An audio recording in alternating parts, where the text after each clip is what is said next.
then suddenly the final dungeon just played Equalizer. So they are underway here. So, if you guys are not familiar with this run, the first thing they do upon starting this run is immediately go into the town Cornelia over here, pick up a hammer from the weapon shop, and then they immediately go into the menu and perform a quick equipment glitch where they're going to turn this hammer into a piece of armor known as the Knight's Armor and put a copy on each of their characters, giving them a ton of defense right off the bat and essentially trivializing many of the random encounters they'll be running into in the early portion. And additionally, they're going to create one additional copy of the Knight's Armor and then sell that for money. We didn't actually see... Actually, no, they probably both did that this early on. It's just they did it Cleric sold it, Sawney... I think they're on different routes. Cleric is on White Mage, Sawney is on Black Mage. So Sawney will sell it a bit later. So yeah, there's a slight difference to the routes in the opening. The older White Mage route and the Barbarian Sword route came about before the Black Mage route that you see Sawney using, and back then we used to sell everything immediately in Cornelia, as we would pick up then potions, antidotes, and ethers, and Phoenix Downs right there, and we didn't need ethers until later in the route. But now we've got a newer route which gets magic much earlier, so the advantage of delaying the shopping here is he can go into the next town, Provoca, and pick up ethers there as well from the shop. So Sawney's quick exit gives him a slight lead here, getting into the first dungeon, the Temple of the Chaos Shrine here. So you see these guys are just quickly getting into random encounters and trying to escape them as quickly as possible because they don't need the experience from any of these fights in the early going. Just need more overpowered equipment, like the Judgment Staff, which is... Staves aren't great for physical attacks, but it's still an endgame weapon, so it's not the worst. More importantly, use it from the item menu. It casts Flare, which is ridiculously overpowered, but also takes about 8 seconds, is it? So it's slow. A relatively long animation. Yeah. Slow but efficient. Cleric getting, looks like maybe 2 early ambushes here, which is putting him behind. He had caught up to Sawney in that room where they were both doing the thing, because they both have to go into that room, pick up a leather cap, and then perform another equipment glitch to turn that into the Judgment Staff and put one of them on each of their characters. So this gives them more attack power than any of the weapons that are normally available to them this point in the run. And additionally, if used in combat, it casts Flare, which is the same as the level 8 Black Magic spell. So 2 minutes, in this case 3 minutes into the run, they already have access to Flare, and any of their characters can cast it. There was a comment from a cleric in the interview yesterday about his new good luck charm might just be trying to leave and having Sarah call out to him to pick up the loot, because he accidentally did that, leaving Cornelia Castle. So we'll see. He's like, I'm not really the superstitious type, but I did that and then got like 1 encounter towards Provoca, so see how much that stuck. So they're just going through a couple cutscenes here. Once they have rescued Sarah from the clutches of Garland, she immediately takes us back to the castle here. King rewards us with building the bridge, as you can see on Sawney's stream. It's a little cutscene playing out there, and she also rewards us with the loot from that one. And you can either directly talk to her and get it, or if you fail to talk to her, she'll call you back and award you the loot. So you can't actually skip the loot in this version of the game. But we will not need it until very, very late in the run. Yeah, the early stage of the game is just, here's a fetch quest, let's go. It's like, okay, you need to go and save Sarah to build a bridge, and then take that to get a ship, and then take that to get a crown, and then take that to get a... is it the Crystalline next? Yeah. Just... I don't know, I just play this game. It's funny, like, you run this game and people go like, okay, so what's the plot? And you're like, there kind of isn't one. Like, there are some warriors, you travel in time at some point. Try not to think about it too much. Wait, there's a plot? God, 4 years I've been running this, I never know if there was a plot. No. I am well aware of the plot, as I'm sure many of the more veteran runners are. I think I have the most experience of the people either competing or commentating this evening on this particular category. Although I know Cleric is a runner of, I think, the randomizer or the FF1, the NES version as well. I think Sawney's no stranger to the NES version or to the rando as well. So this is the thing I was touching on yesterday that's interesting is so we haven't explained encounter stuff, but for those that don't know, basically, as you walk, there's a threat level that builds up with each tile, and then it'll check that threat level against a number to see if you get an encounter on any given step. Forests increase the threat level more than plains do, which increase it by more than marshes do, and then different terrain has different effects. Cleric actually walks to get fewer forest tiles, but more tiles on the whole, and I don't know what the optimal route there actually is. There's multiple ways you can do it. Honestly, I don't think it's worth it. I think it's just bull rushing through with the straightest path is generally the fastest way to go. Yeah, I'd be really interested in actually seeing data and running the numbers on that, but I've kind of assumed the same, just run through the forest is probably the fastest. So here they get into this pirates fight here in Provoca, the next town over. Now that we have the bridge built, we can reach this town here. Sawney before this fight went shopping in the item shop because he picked up the potions, antidotes, ethers, and phoenix downs he's going to need for the remainder of the run here. And he does that beforehand because we've discovered that if you defeat the pirates, some of the NPCs are hidden in the town until you defeat the pirates, and there's a chance of them spawning in your path on the way to the shop if you go shopping afterwards. So generally, it's been recently discovered and changed to go shopping before you fight the pirates there. Cleric, on the other hand, is not going to be shopping here because he's already picked up the items he needs here.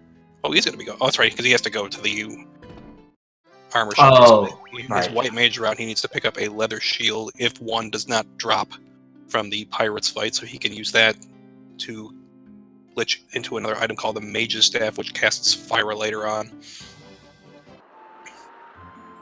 Right, the key differences between the three routes are the Barbarian Sword just... I like that the routes are all named after what's the most valuable thing in that route. It's the Black Mage route, you're using your Black Mage to cast spells to clear all the random battles, and the White Mage route, you're using items that have casts from the menu to get your White Mage to clear all the random battles. And then the Barbarian Sword is doesn't care who it is, just hit things with the sword.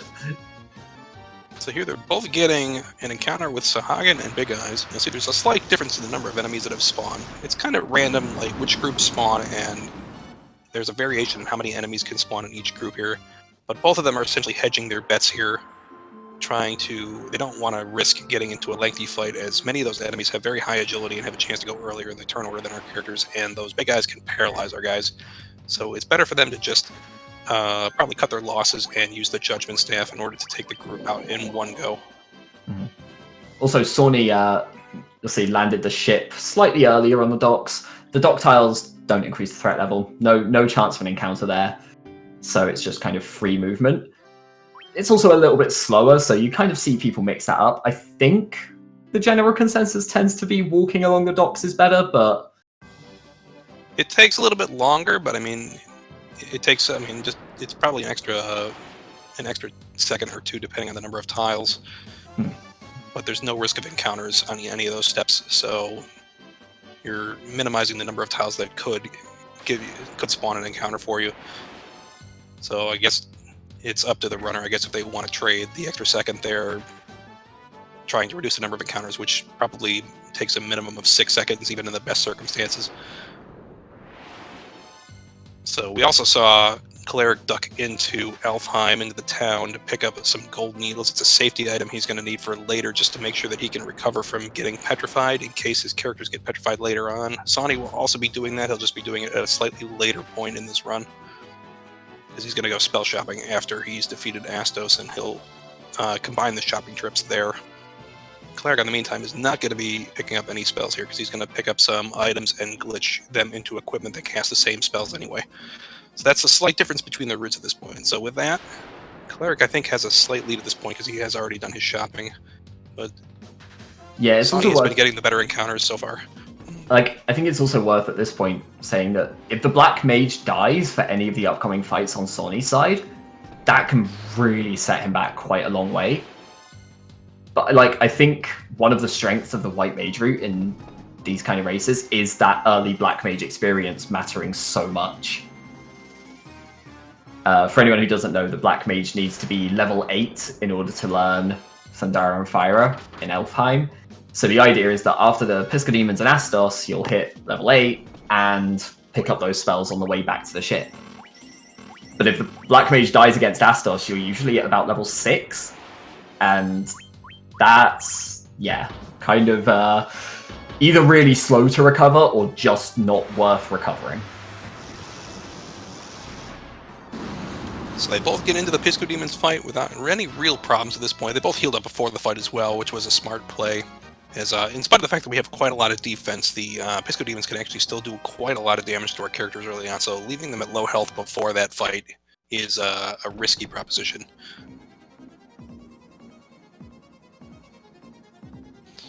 But they're both all set here. Sawney got enough Piscodemons here that they should not have a problem with experience. There's also an interesting one. I've seen different runners again change how much they heal, because just to really capitalize on that experience, just to make sure it's completely safe, it's like if you leave your warrior sat on like 10 HP and they get hit, great. Your black mage is going to get more experience. You're fine with that. Any of the others, you're less fine. The warrior for this run is pretty much an item mule. Like they're just there to carry some axes and gloves. You don't actually care so much about what the warrior does. Everybody in this party has their particular role in this route, and they're both using the same party because it is generally accepted that this is the fastest party for this particular category of the run. The warrior is primarily going to be used for glitching and will be the second most powerful damage dealer doing melee attacks in combat. The thief is picked up in this category because with the levels we pick up and the equipment we are able to pick up, as well as the equipment glitch he has, he will do the most damage among all of our melee characters here. The black mage is picked up because he can cast spells here and can pick up haste and teleport later on. Haste can save quite a bit of time in a couple key fights, including the final boss, and teleport saves a lot of time backtracking through some other later dungeons. And then finally the white mage will be primarily for healing at the end of the run. Ooh, death on the thief on cleric side.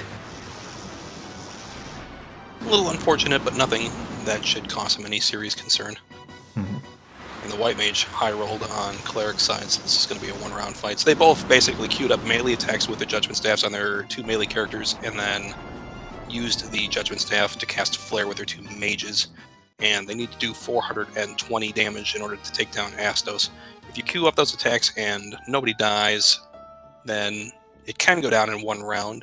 And if somebody dies, it might drag into a 2-round fight, but shouldn't be a serious concern for either of them. The only danger point for Sawney was if his black mage died on that fight due to death. But it seems like he avoided that pretty easily. Did cleric stop to... No, cleric did not revive. Huh. Probably doesn't make too much of a difference here. Although the thief is one of the better runners of the party, so right, it would probably be prudent to him to get that thief up and running, because you want to have that run chance. Yeah, I guess my thinking is like, is there any benefit to waiting? I can't think of a reason to leave the thief dead, because you're going to want the thief up for some of the upcoming areas, and just having that extra run chance is quite nice.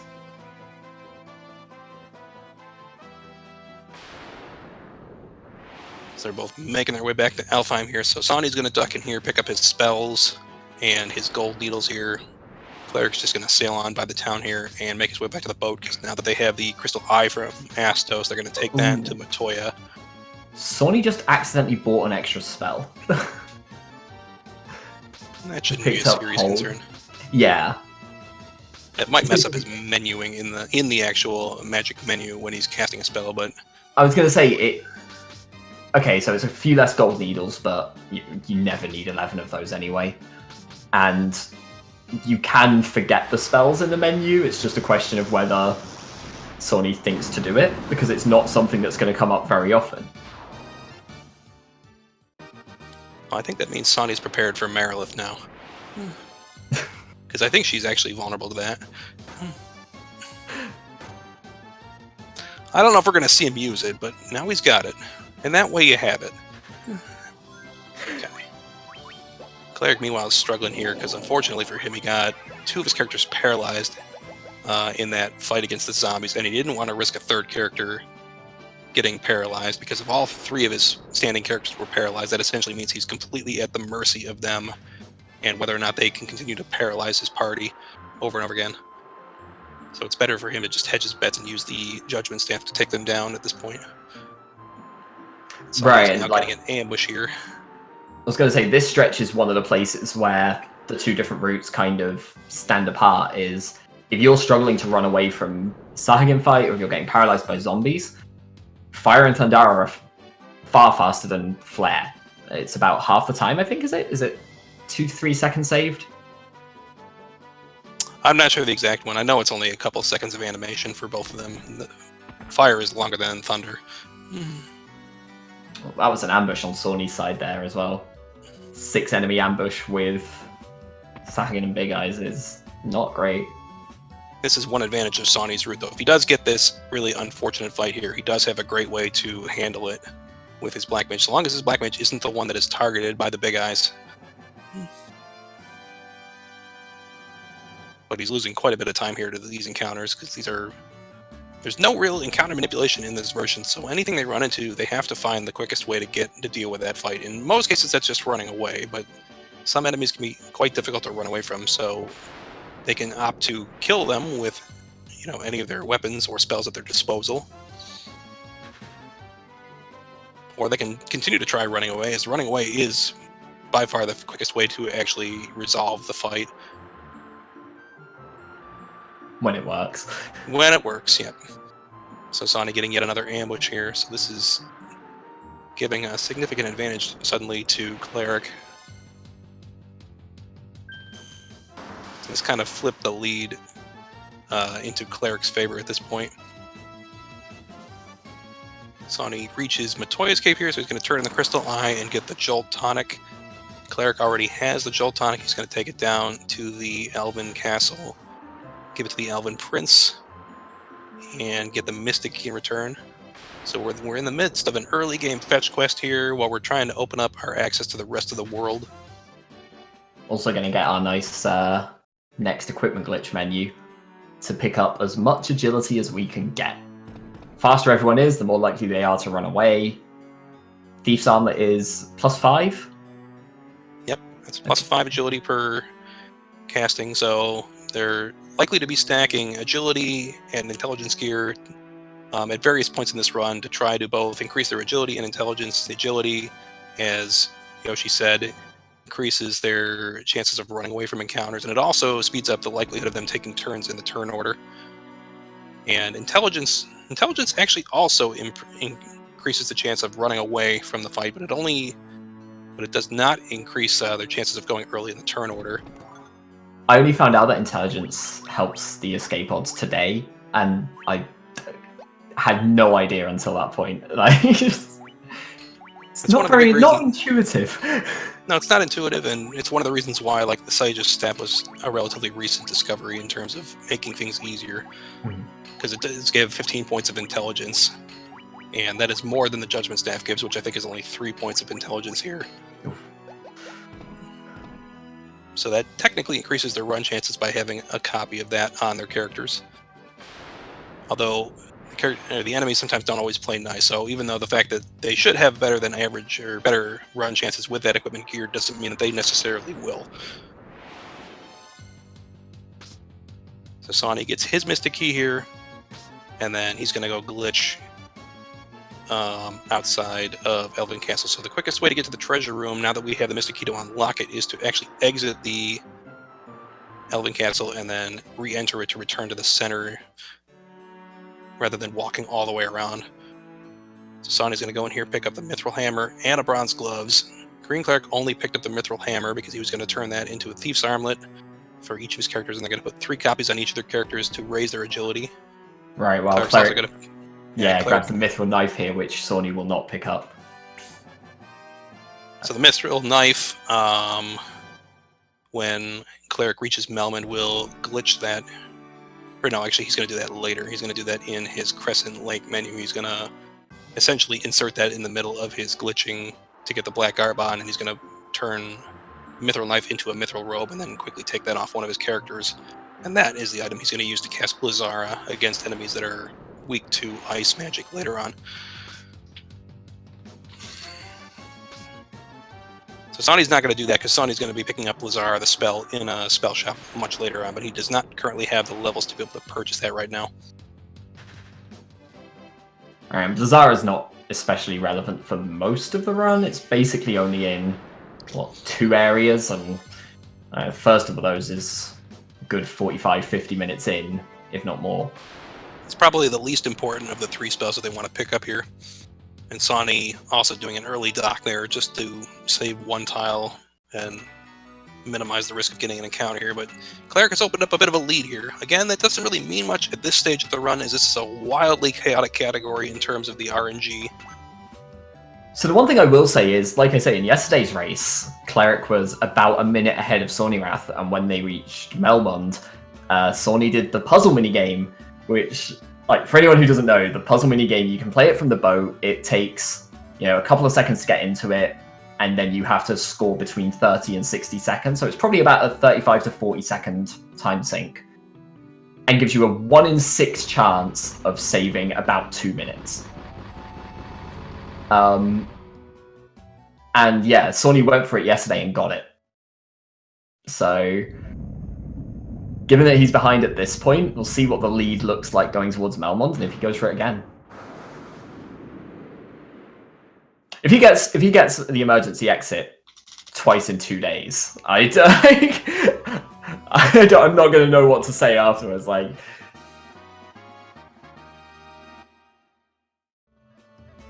Oh, so he actually did get it yesterday? Yeah, he got a 1 in 6 and picked nice. it up. Jumped from about a minute behind to about a minute ahead. Yeah, so it's a very high-risk, high-reward strategy in this category, and most runners will not go for it, because 5 out of 6 times you're not going to get it, and it would essentially turn into a waste of 30 seconds. Yeah, it feels like you only see it really if, someone thinks they're far enough behind that they either need ridiculous luck, in which case you might as well go for a 1 in 6, because that is ridiculous luck to get, I guess. Or if they think their opponent is just far enough ahead that they, no amount of luck will, in encounters will save them. They need something kind of above and beyond that. Okay, Cleric first run to reach Melmond here. So now that we have blown open this little area in Mount Dwerger, we can actually reach the rest of the ocean here. So our first step here is here in Melmond to pick up a Steel Gloves. I'm going to turn that into the most powerful weapon in this category, known as the Barbarian Sword. And I'm going to put that on our 2 melee characters. And this will give them more than enough attack power to essentially one-shot nearly any enemy except for bosses. Picking up that other staff there as well. Okay. I for clarity, I do not know the White Mage route, pretty much at all. Oh, that's right, yeah. In the White Mage route here, you kind of insert that instead of the Sage's staff in this particular menu. And mostly that's just to create a copy of the Mage's staff, so there's one in your inventory that one of your mages can use to cast Fyra. So the advantage of having that is he'll have an additional way to kill large groups of enemies that takes less time than Flare does. This is a good-looking puzzle here for Sawney. His motor in here. We'll see if he oh, that end is not playing kind. No, so he's playing this. Yeah, here we go. Emergency exit. Are you kidding me?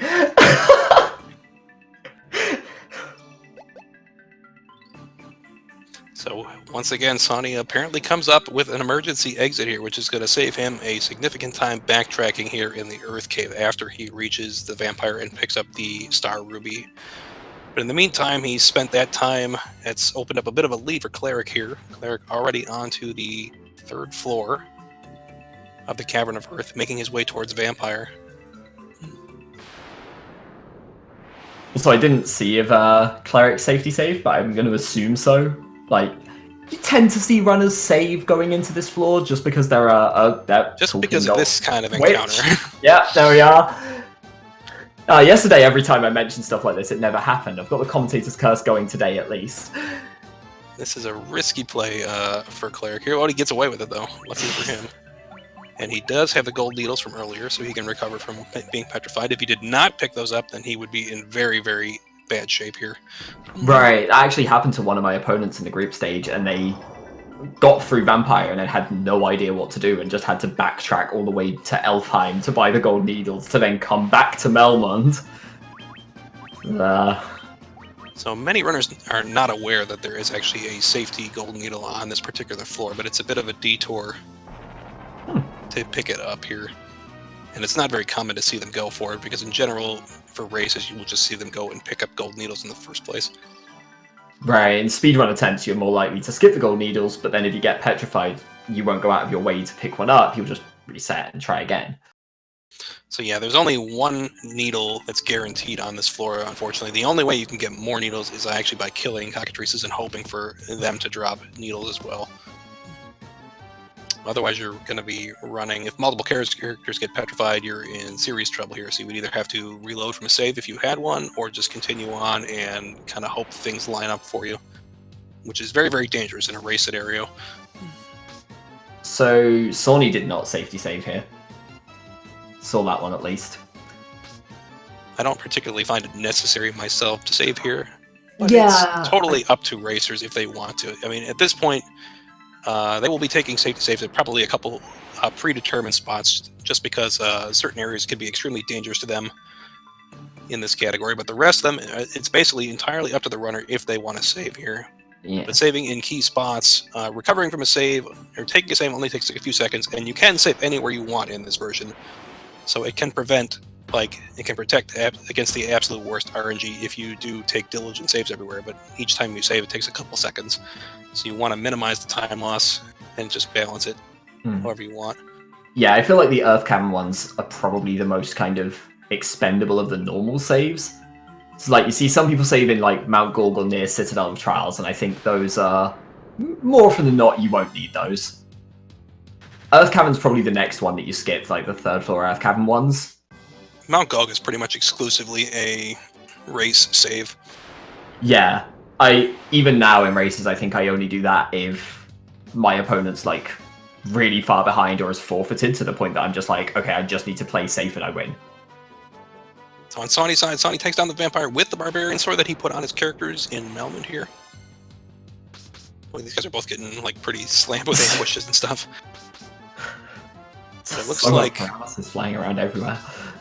So Sawney has defeated the Vampire and picked up the Star Ruby, and now that he has the emergency exit, he can actually just skip the retreat and the backtrack through the Cavern of Earth. That saved him 3 floors of terrible encounters here, but it's not going to be enough to put him in the lead at the moment. It did cut down on Cleric's lead pretty significantly. Crazy that he's still, quite a bit behind there, actually. And Sawney has no other tricks like that up his sleeve, so at this point he's going to have to just hope to get better RNG and execution than Cleric from this point forward. But the routes are going to be roughly identical in terms of how well they're able to deal with encounters. Sawney's going to have a couple advantages later on, notably on the Black Magic route, because he can handle certain enemy groups a little bit more reliably than Cleric can. Cleric will have to probably resort to using Judgment Staff if he runs into a couple key unrunnable fights later on, and if he has to use Flare, it's going to waste more time than it would against what Sawney's going to be using. And one thing I think is worth mentioning is, like, they are allowed to watch what each other are doing. They are going to see where the other person is. So Sawney will know that he's just used that emergency exit and is still, like, chunk behind where Cleric is. So it's always interesting kind of seeing how people adjust for that sort of time difference and how people try and make up for it in different ways. Definitely seen some people skipping a lot of saves and a lot of like safety nets as they fall behind in some runs. I know one of my races, my opponent didn't save for the entirety of the Chaos Shrine and ended up beating me by skipping a good chunk of safety saves at the end, where I thought, okay, I've got a lead, I'll play safe. Lost by 3 seconds, so... So they're both done here with reaching the Sage's Cave and picking up the Earth Rod here. So the general progression is they can't reach the bottom of the Cavern of Earth on their first trip there. As soon as they get to the 3rd floor here, they encounter the vampire. There's a Star Ruby chest right there, and then if they continue on to the end of the floor, they are blocked from continuing on by a little slab that needs to be removed. But the only way to remove it is to get the Earth Rod. The only way to get the Earth Rod is to take that Star Ruby and take a detour out of the Earth Cave over to the Giant's Cave and give the Star Ruby to the Giant so that he can get out of the way, and then they can reach the Sage's Cave. So once he picks up the Earth Rod as a reward for defeating Vampire, then they can go back and finish the Cavern of Earth to confront Lich in the first of the 4 elemental dungeons. They're going to be essentially doing 4 elemental dungeons, and they have to complete each of those before they can access the final dungeon. So they're both... No, actually, Sawney's getting really stuck here in the Giant's Cave here. Oh, jeez. 3 steps, more wolves. Ooh. Oh. 8 Tarantula ambush on Cleric side, so that's just going to slow him down. Not particularly dangerous here, and could be advantageous if he's gets the right RNG here. So there's kind of an advanced strat you can use here, where if one of your melee characters, usually the warrior, gets poisoned here, you can opt to heal him up, and then just try to keep him healed up but poisoned on the trip down to Earth Cave, and that would basically mean that you don't need to save for Lich if you get to Lich, because at that point you can actually tank up Lazara if you heal him up before that fight, and in case the Lich doesn't use Lazara, then the antidote, or actually the poison will tick down over time as they're getting ready to set up for the experience grind coming up later on. Mm-hmm. Yeah, coming out of here, it's actually... So Lich is where you will almost always see the first safety save, if there isn't one earlier. Just because, technically, yeah, you can set up your warrior to survive it, but immediately after Lich, pretty much, you want the warrior and the thief dead, so... We'll, not want to heal the warrior up, hopefully see them die just shortly after Lich. Take care of Lich and then they can fall. In general, they're not going to be healing their party before Lich, because if Lich uses Blazara tends to do more damage than our characters have max HP at this point in the run, so it's not even worthwhile to do that.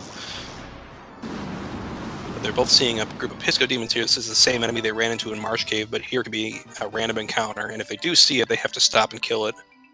So this is like the first area they're going to start to see unrunnable encounters that they're going to have to stop and take care of before they can move on. And the game doesn't give you any warning that they are unrunnable. It's also slightly better for Sawney to deal with them than it is for Cleric at the moment, where Cleric's using those Judgment Staffs for Flare, and so it's like 7 or 8 seconds. Sawneyrath is using Thundara, and it's closer to like 4 or 5.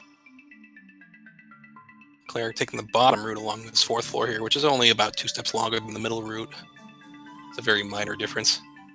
The top route is actually the slowest of the 4 routes, and it looks like Sawney was taking the top route for some reason. Got blocked by bats as well. NPCs are still the most frustrating enemy in this game. Yeah, they can definitely get in the way and slow you down a little bit. This is a very close race at this point, though. It looks like Sawney has taken a slight lead here, reaching Lich here, but Cleric is only seconds behind him, and they're both going to take a safety save here.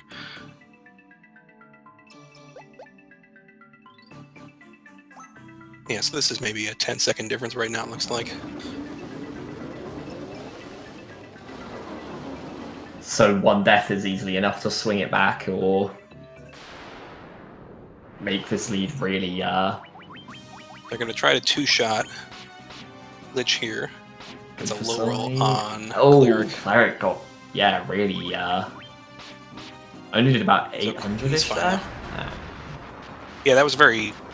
The 2 combined attacks, so it's very, very low damage.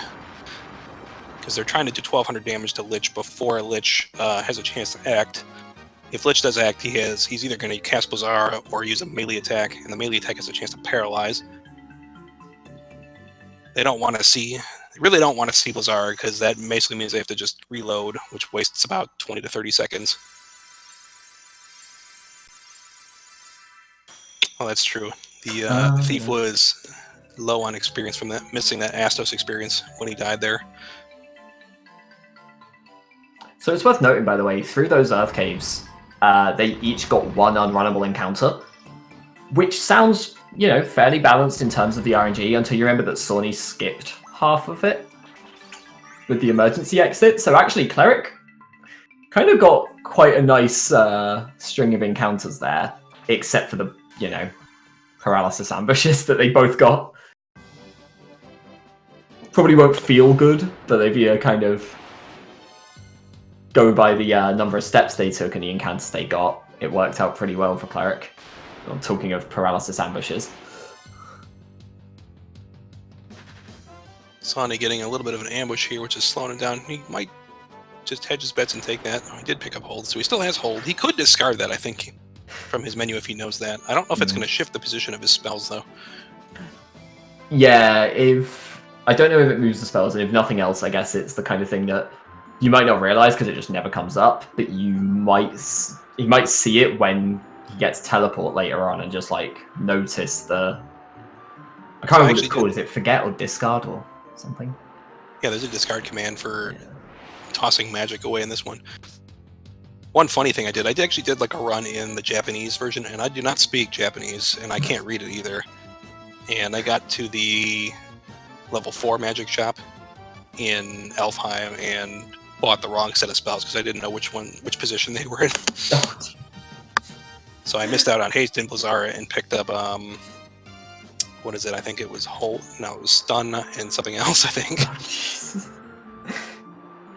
I guess you don't even realize until you go to use one of them. You're like, wait a second, that's not what that's meant to do. No, but it's a fun little mistake to make every once in a while. That's right, Sleeper and Confuse. So yeah, that was a fun discovery when I went to go cast Haste and I cast the wrong one. I was gonna say, is Japanese actually faster in this, or is it just?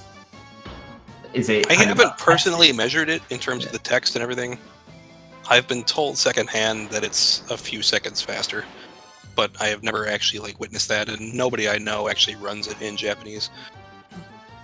Yeah, I was gonna say a few seconds in an hour-and-a-half run that is so reliant on RNG as well is just almost doesn't feel worth it. You might as well go for the consistent option that you know. So meantime, back to the race. They're both here in Crescent Lake. So they sailed over here once they were done with the Captain of Earth, because once you're there, you can actually talk to an NPC here in the town and pick up the canoe. But before they reach that NPC, they're going to go into the shops here and pick up 2 pieces of armor. They're going to pick up a mithril axe and a mithril gloves and glitch that into a lust dagger weapon for their mages. And they're going to be turning it into a black garb armor for their characters. Both of these items raise agility and 10 points for a black garb. And they're going to put 3 copies on 3 of their characters, and then they're going to put lust daggers on the other 2 characters, which adds another 20 on their mages. So their mages are going to have basically 50 points of agility, which is going to greatly speed their chances to take turns early in the combat order and to run away from combat. And then they're also picking up... what is he going on? In Cleric's case, he's also using this opportunity to glitch a copy of the black robe with the mithril dagger he picked up earlier, so he can cast Blizzara from this point forward, using that in combat. So he now has access to a mage's staff and a black robe, so he can cast Fyra and Thundara, or the equivalents of them, using those items in his inventory, whereas Sawney only has access to Fyra and Thundara at this point. It's essentially a wash at this point, and they're all going to be getting the combined 3 spells by the end of their routes. It just differs in where they pick them up. So one thing I mentioned on the FF1 Discord earlier, I was testing some stuff, and this was actually the area I was looking at. So you're one of the kind of, pioneers of this black mage route, and I feel like I have to ask, Why do we equip the Black Mage with the Lust Dagger? We originally, because the Lust Dagger route came first with the White Mage route, so we put it on there on the White Mage because the White Mage was the key figure that would be casting spells in the White Mage route. So when you're killing a group of unrunnable enemies, the White Mage was the one who would be casting it in the White Mage route. Yeah. Because basically I was like testing out whether keeping the Sage's Staff on the Black Mage for this so that you can Thundara Piscodemons instead of Judgment Staffing them is faster. And I wanted to get like actual times and tests in to try and figure that out. So my personal philosophy with this is I don't tend to put a Sage's Staff on the Black Mage here because I'm hoping for the best RNG where I don't get Piscodemons anyway. But in a race setting, obviously, it could be more worthwhile to be doing that. But if you essentially put a Sage's Staff on the Black Mage here, you're lowering your character's intelligence enough that he's not going to be able to guarantee killing all the Piscodemons with Thundara. But you technically have better run chances from the encounters that are runnable if you are equipping a Lust Dagger versus a Sage's Staff, because you're getting 20 points of agility versus 15 points of intelligence, and obviously you want as much as possible of both combined stats to raise your chances to run away as quickly as possible. Talking of run chances, his Cleric having a... There we go. Second round, third character. A bit of trouble running from that one. Ice Cavern is... Yeah, we've not mentioned, but Ice Cavern is like a... We're here far earlier than we're meant to be. Yeah, like... These runners are not meant to be... Like, the game does not expect you to be in Ice Cavern this early, and when it expects you to be here, it's a really difficult dungeon as well. Did Sawney just... Oh, jeez. Yes, he did, and he's getting punished for it. So he walked the wrong direction. This room that he fell into, the first tile that you take towards the door has a forced encounter on it, and he accidentally walked in the wrong direction, so when he walked back on it, that forced another encounter here. And it usually spawns a mix of these enemies here, these Spectre Wraiths, White's Gas. You can see any number of them. From like maybe 2 to 9 enemies can spawn on this one. It is a runnable fight, but if he doesn't want to risk getting paralyzed or worse by that group, he can just take the time. And here's an ambush on Cleric's side here. Neither of these are having particularly good luck with the ambushes and paralysis, are they? Sony at least gets the warrior death. They get a little bit better to... It's all up to me on Cleric's side right now.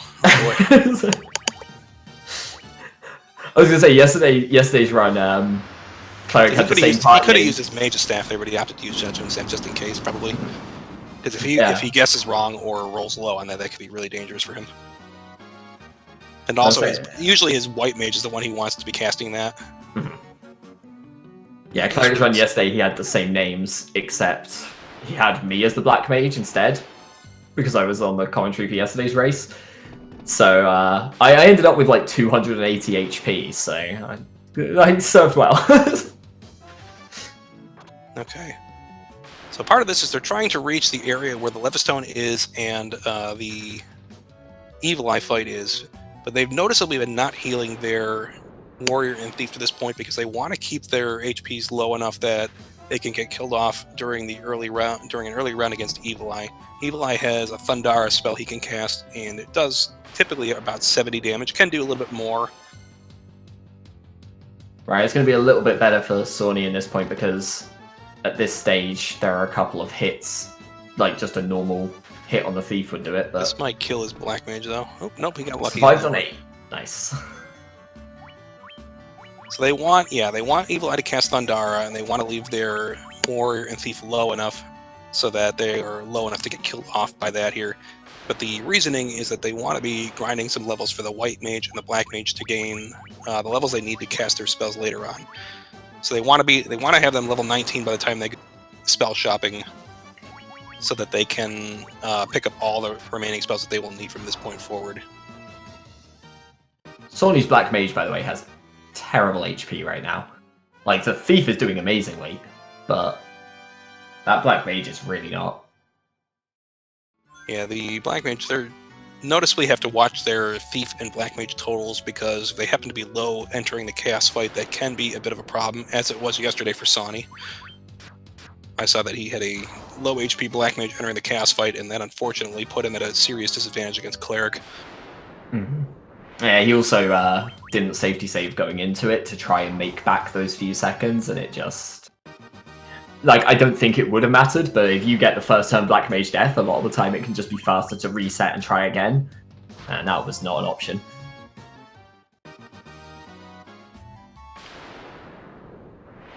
So here they're grinding right now, so they're basically just killing the Evil Eye over and over again because it's a great way to get a ton of experience at this point for their mages. And they're trying to reach level 17 or level 18 with their mages, depending on the runner preference. The ultimate goal being they want to have level 19 by the time they complete Mount Gog, which will be the next of the 4 crystal dungeons they do. So they need that in order to have everything set up for the party to be able to pick up all the remaining spells that they have. So Cleric is at 17, he's going to take one more fight here. Sawney has reached 18 on his mages. So he's all set with a grind, so he's going to make his way out of Ice Cave. So the only way to do that is to fall down on this cracked ice here. And then that he once again has to go through a forest fight here on this particular tile. Looks like Cleric has reached 18, so he should be all set here now. And they're only going to be rezzing their Thief here. They're going to leave the Warrior down. And part of the reason why we're getting a White Dragon on Sawney's side, it's a dangerous encounter. Luckily for him, it's post-grinded after he healed, so he should be able to survive and take care of that. Yes, it is possible to EE out of this dungeon, but they would have to have an EE, which means they would have to play the minigame a second time in order to get an EE, or they would have to use the EE here instead, and it will save more time in Earth Cave compared to here. Right, I think there's only one runner I know who ever goes for the EE in Ice Cavern, and that is Leonis. If you get a in every run ever, so it's a shorter run in general to get out of Ice Cave than it is Earth Cavern. So if you're going to use it, Earth Cavern is more likely going to be the time where it saves more time. And additionally, if you get a great run out of Ice Cave, I think it takes less than 30 seconds. Whereas even the best run in Ice Cave will take over 30 seconds to make the distance on all 3 floors. But yeah, there's nothing stopping players from essentially playing the game and trying to win 2 emergency exits if they want. It's just going to cost them a minimum of 60 seconds to play and win the game twice, and they only have 1 in 6 odds to win it each time they play. Right, the timing's also really narrow because you have to come second on the leaderboard, which by default is between 30 and 60 seconds, which is fine. But then if you get your first time as like a 30.5, you then need to get between 30 and 30.5 on the second, and it's like, how many runners are going to both account for trying to get the second emergency exit, and then, like, so that they can leave enough time, or be able to get the time within that, like, narrow gap? The other strategy we've seen runners do is essentially set a crazy fast first place time, and then that essentially changes the goalpost of the second place time to 30 seconds, and then they play again, trying to make sure that they finish between the first place time they set and 30 seconds to get a new second place time. Oh, but I think both times that I've seen somebody do that, they've accidentally screwed up and essentially missed the 30-second timer and gotten the third place prize. Which is, unfortunately, you can't get an emergency exit from finishing in third place, so that is a bit unfortunate for them when that's happened. It's not very common to see that, though. So they both got out of the ice cave safely. They're both here now, taking control of their airship, so they're going to be using this to move around the world map from this point forward. They're not going to be using the boat, which means they have no chance to play the minigame from this point forward, unless they go back to the boat, which they probably will not. But the advantage of the airship is you can move around the map 4 times faster than walking and twice as fast as sailing, and there's no risk of enemy encounters while you are flying the boat around the map. Right, the game kind of expects you to have done Mount Gulf before you get the airship. Or at least they kind of try and point you in that direction when you get the canoe. But the airship is just fast to fly with. You can technically do like a lot of these dungeons in any order. It actually works out that it's best for us to do it in the kind of normal order in terms of the fiends. We're just going to get an airship and a class change a little earlier than expected. Faster travel and slightly better stats before dealing with all of that. Cleric also took a safety save here, just in case, because there is an enemy that you can run into here, the Sandworm, which has a chance to end your party if you're extremely unlucky, and it casts its Earthquake attack. One thing I've noticed, actually, is Cleric is being incredibly cautious. Took 2 safety saves during the level grind, one like directly before and one after like the first couple of Evil Eye fights. I mean, as we said, it only takes a couple seconds, and it gives him the best opportunity for recovery in case things go horribly wrong. Mm-hmm. So if you are in the lead, it's actually never a bad idea to take a quick safety save there. But at some point, I mean, if your opponent starts to get better RNG and starts catching up, I mean, you may start regretting taking those extra seconds to save. Right. A lot of times they're going to be unnecessary. They're ultimately going to prove unnecessary, and it's just going to feel like wasted time. And like the race yesterday, it ended up being slightly more distant because of Sawney's Black Mage death in a Chaos fight, but they entered their Chaos fights like neck and neck. They're in the same text boxes at the same time, that kind of thing. So there's definitely that room for, you know, one more save or one less save can make all the difference. Okay, so they're here in the Citadel of Trials. They're here to pick up the Rat's Tail here on the 3rd floor, but they have to go through a bit of a teleporter maze on the 2nd floor. Both of them went through as quickly as possible here.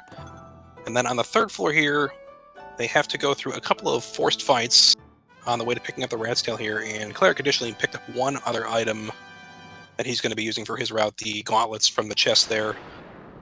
He's going to use that to glitch into an item called the Golden Staff at the end of the run for his White Mage, so that they are at maximum intelligence for healing at the very end of the fight.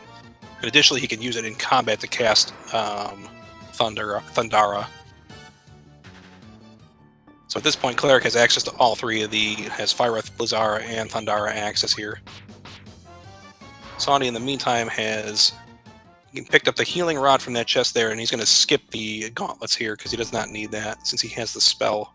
And since he has a Sage's Staff, which is nearly equivalent in terms of giving its intelligence bonus here. So, as an aside, yeah, I was going to say, I didn't see Cleric's end of battle screen, but I just saw that menu, healing the petrification. Cleric is level 18 right now. That could be problematic for his mage if his mage does not gain enough experience here, but he should be okay. Because there will be opportunities to gain experience here. I mean, he can take a fight here long, any of these things. He can also gain, if 4 of his characters are standing, he's going to pick up 600 from defeating Merilith when he reaches her. Now, whether or not she's close enough here... I don't think Sawney got it either. I think they're both this level... Is what Cleric did not want to see. Let's see what happens here. One down, okay. For him, only 1 down. That's actually not a bad fight for Cleric to take, too, because that's actually worth a bunch of experience. So he could have... he could have opted to take that fight as well, and it might have been a safer move, especially knowing that he might be low on XP. But he might not realize he's low on XP. Both of them got 0 unrunnable encounters in Citadel of Trials, which... I don't know the odds on the Minotaur zombies. I know the Dragon zombie's the one in 64 there, but there are, 2 separate unrunnable fights that they can get there. Reasonable odds that you'll see at least one going through that dungeon. They both got 0, which in one sense is really good because, yeah, it's faster. You don't have to do unrunnable fights. And on the other hand, you don't get that experience that you need to get your spells later on. Cleric also skipped one of the Nightmare fights because it was preemptive for him. Oh, wow. So, Yeah, depending on their levels here, this could be very interesting for us. Yeah. Like, we didn't actually mention, those Nightmare fights are completely runnable. Like, they're fast, so they can be difficult to run from, but it's possible. But you don't want to. Like, at this stage, the experience is so important that you... It's both of them reached level 18 before leaving Citadel, though. Mm-hmm. Or actually before leaving Ice Cave. Yeah, they both did grind to 18, yeah. A lot of runners sometimes stop. They'll go to level 17 and then take one additional fight and stop a little bit lower. And then that requires them to pick up a little bit more experience on the way there. But the goal here is they want to reach... They're going to be doing some quick...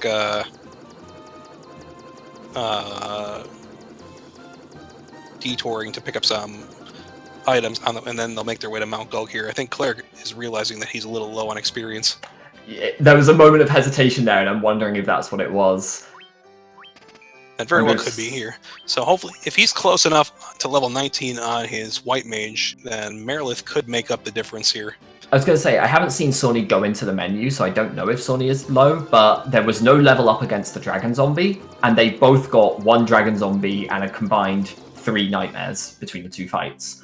So I can't imagine that Sawney has somehow hit level 19 where Cleric hasn't. So we'll have to see what happens. There's options for them to take fights in Mount Gulg, and that might be their best option at this point. But the question is whether or not they realize it. We think Cleric has realized it based on his hesitation. But we'll have to see what happens on Sawney's side here. I know the first race I ever did when I was still learning this game. The guy's in the way. There's the backup strat for Sawney. Yeah, the first race I ever did, I did the same thing. I didn't realize that, how tight the levels were. I was like, oh, my Citadel was really good, and I just powered through. And I was still kind of learning the game at that point, so I didn't even consider it. And I got to buy the spells, I was like, I can't buy them, what do I do? And the safety I came up with was to go to Waterfall Cavern, get the ribbon and the warp cube then, and then leave, like walk out, and then fly back to get teleport before doing Sunken Shrine. There is no good route to do it. That was the best I could come up with on the fly. Ideally, you just notice in advance and take the extra fights that you're going to need. Cleric's Black Mage is down. I wonder if that's to try to raise the amount of experience his White Mage is going to get from a fight. That might be a bit of an audible here that he's calling just to try to see if he can make up the difference. He could probably just take it. That seems confusing to me. So at this point, you only care about the levels in terms of the spells, right? The damage totals should be good enough no matter what. Oh, both of them are level 18 on his side, so he needs both of them alive. Yeah, and that's what I was thinking. Is like teleport is probably the more important spell. All of them are really important. They need most immediately they need teleport, for backtracking, but they do especially need Healara as well, and both of those require level 19 to get. Yeah, the thing I'm thinking is that like you could focus on getting the Black Mage to teleport. If the White Mage dies, leave them dead, and then focus on getting the teleport. And then when you come back to Melmond later, you could pick up Sawney Healara is 19. there, but... Oh yeah, okay, that's fine. So Sawney's fine here. Sawney's fine here. Cleric, depending on how close he is to 19, could be okay on Merilith here. We're going to have to notice specifically, if he gets any unrunnables between here and Merilith, which is possible on this floor. But if not, we're going to have to pay close attention here to his experience after undefeating Merilith just to see if he got high enough. That might be unrunnable. It is unrunnable, isn't it? I think that is the unrunnable formation here. Yeah. This is the hardest encounter formation to recognize in the game. This is good, though. This does give him some experience that he might need. So yeah, this is gives really... him enough. No. They are really... Itself, but that might have pushed him a little bit closer. We'll have to see. Ogre Mages and Hellhounds, I was looking those up the other day because I was so confused about how it works. And it's... Yeah, if you get Ogre Mages and Hellhounds together, then they're definitely unrunnable. They are unrunnable. But sometimes you will get 0 Ogre Mages, and it will still count as an encounter with both. And sometimes you get 0 Hellhounds, and it will count as an encounter with both. And I think the rule is that if it's just Ogre Mages in Mount Gold, then they're unrunnable. And if it's just Hellhounds on the world map, then they're unrunnable. But not vice versa. Okay, so we saw Cleric took that extra fight against the Ogre Mage. We need to see if either of his mages gets a level up here. He did not. No. That's not good. Oh dear. That he's short on experience, and he's going to need to take an extra fight somewhere to get level 19 on his mages, because the next thing he was scheduled to do in his route is to pick up the spells. Yeah, spend this cutscene thinking up, like, oh god, what do I do? What's my safety net? I imagine he's realised at this point. He's gone to the menu a few times. There was kind of a moment of hesitation earlier that looked like that kind of stop of like, where do he definitely knows at this point, because he was very carefully watching his experience on that after that fight was over to check. So he knows that he's in trouble here. So he's going to have to improvise here to make up the difference. Okay, not getting the fight here. I was going to see if he was like going to force an encounter in Mount Gold where the experience might be a bit better. So meanwhile, on Sawney's side, I mean, this is the next step that was in the route here, is they're going to go pick up the spells. Which Cleric can do the Elfheim one, at least. Can get haste. Yeah, you can get haste and Blizzar here. Actually, he's not going to pick up Blizzar in his route, because he's already got the Black Robe. But Sawney he has to notably fight something somewhere to pick up enough experience. Sawney, meanwhile, is also making his way over to Melman here. So Sawney picked up haste and Blizzar on his route, because he did not have a way to deal ice damage on any of his guys. Oh? Has Cleric not real? Oh, no. Okay, There we go. I thought he realized, but I guess he did not realize that he's not high enough, so he's going to have to come up with something here. How close was he? I didn't see how. 1466. That's not a lot. Or that's... Wait, 1466, that much? That's not even close. That's a lot. That's probably a run under for him, because that's going to take so much time to... Oh, Peninsula Power. Okay, sure. It's not what I was expecting, but... Well, lucky for Cleric. Cleric is an experienced NES runner, so he's familiar with that as a potential backup gear. Oh, that's actually not a bad... That's not a bad group at all. He can take that. So this I just want to mention, I've been tracking the unrunnable encounters in each run lately, and I have no idea how to consider this encounter now. Because it's unrunnable. That is unrunnable. Was that enough, though? That's not enough. Oh, he's got 19 on the Black Mage, not enough on the White Mage, though. Like I say, this is not something you ever really account for. This is totally off script at this point, because in general, if this happens in an 80% run, this is essentially run over, because there's no great recovery from this point. You should basically never be in this position in the first place. Like I say, in my first ever race, I was still kind of learning the game and just didn't even realize I had to check levels leaving Citadel. So Cleric's definitely going to be behind, probably from this point forward. And whether or not he can make it up is going to be up to the game at this point. But that's put him at a serious disadvantage, and has pretty solidly cemented Sawney in the lead at this point. So we'll have to see if Sawney can hold that lead here. I think if that ever does happen, I think the solution is to do Waterfall Cavern early. Like, get some progression, like story progression out the way that you have to do later anyway. And it's a high encounter rate, but it's also a lot of enemies that give a lot of experience. But, yeah, hopefully you just never find yourself in that situation to begin with. So meanwhile, on Sawney's side, he's entered the Sunken Shrine here, so he journeyed to Onrak after his little errands, picking up the spells there. And then has to enter... He needed the Oxy Ale from earlier. Here's an unrunnable. This would have been really nice for Cleric a little bit ago. Right. So, yeah. But essentially, Sawney has two objectives here in the Sunken Shrine. He needs to first go to the top floor to pick up this, whatever it's called, Rosetta Stone here, in the chest there. And then he's going to backtrack using teleport, now that we have that, 2 floors, back towards the entrance and head in the other direction to face Kraken. And along the way, he's going to pick up a light axe from the chest on the floor just before Kraken, so he can perform one more equipment glitch. This one's going to give him the most easily accessible gear that gives the most agility boost at this point, the survival vest. So each one's going to give 15 points of agility to their characters, and he's going to put 3 or 4 on his characters, depending on which character it is. Or even 2, because I think his White Mage should get 2 copies of the survival vest and 2 copies of the Lordly robes. He's going to get a Lordly robe from the healing rod we picked up earlier in Citadel. It's also worth noting, Sunken Shrine is one of the places where I think the Black Mage route has a big advantage over the White Mage route, just in terms of the unrunnable formations. There are 3 different unrunnable formations. Each one requires a different spell. And the Black Mage route there's a lot less kind of movement in your menuing. It's a lot easier to move from Fire to Thundara to Blizzara than it is to go from between the different items on Cleric side. So yeah, there's not a serious...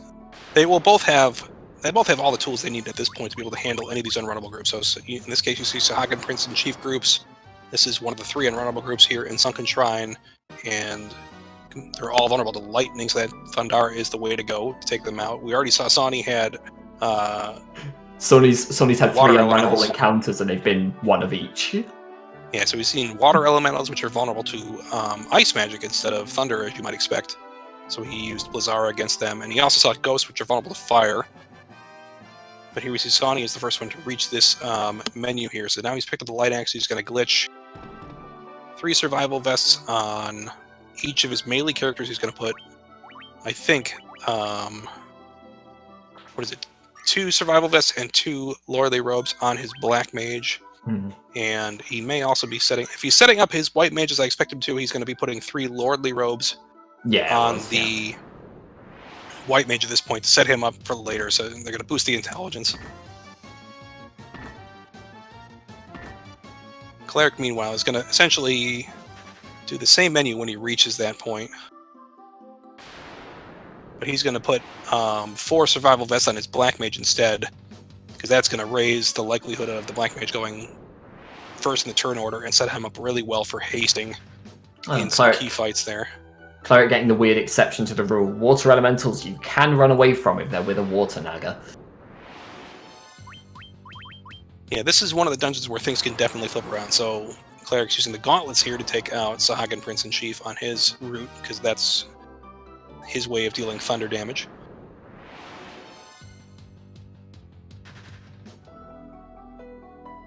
So Sawney is onto Kraken's floor. Cleric is trying to close the gap and still has to do the glitch menu coming up before reaching Kraken.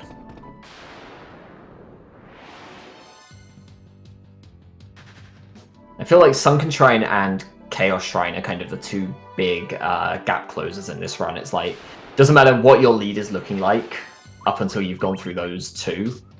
Once you're at Chaos, it's like, if you've got a sizable lead, you're probably good, but there's I say any probably, number of places. yeah. Pretty much anywhere from this point forward can flip the lead, but you're more likely to see a larger variety of unrun here. Yeah, like especially the Chaos Shrine. But even if you're on like the walk to Lufenia coming up, can definitely change things around. Waterfall can definitely change things around. Not to mention things like Deaths in Ice Cavern.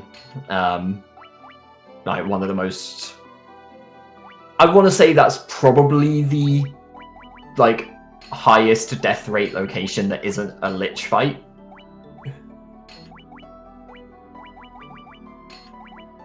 Okay, so Cleric is setting up here. He actually only put 3 survivals on, or 3 survivals on his black mage. But he did put 2 survivals and 2 lordlies on his white mage. So the white mage is going to be the primary damage dealer for any unrunnable groups for him at this point.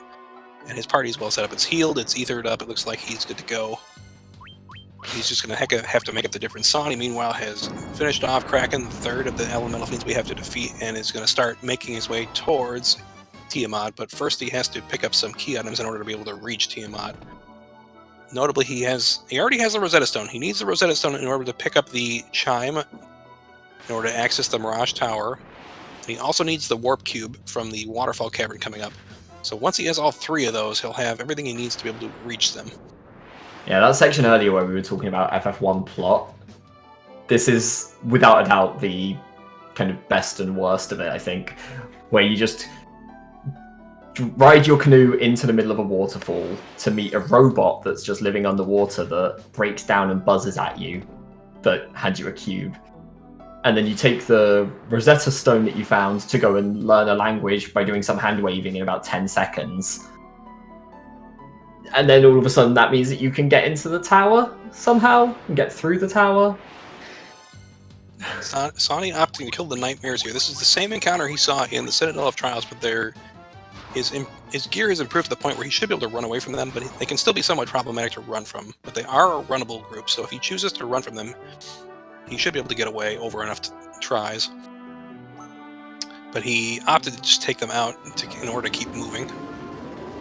Cleric, meanwhile, has approached Kraken here and is, several minutes behind at this point. Right, so just for the record as well, saying about the unrunnables being like a big time difference here, Sawney got 4 going through Sunken Shrine. Cleric got 6 in Sunken Shrine, plus 1 on the way there.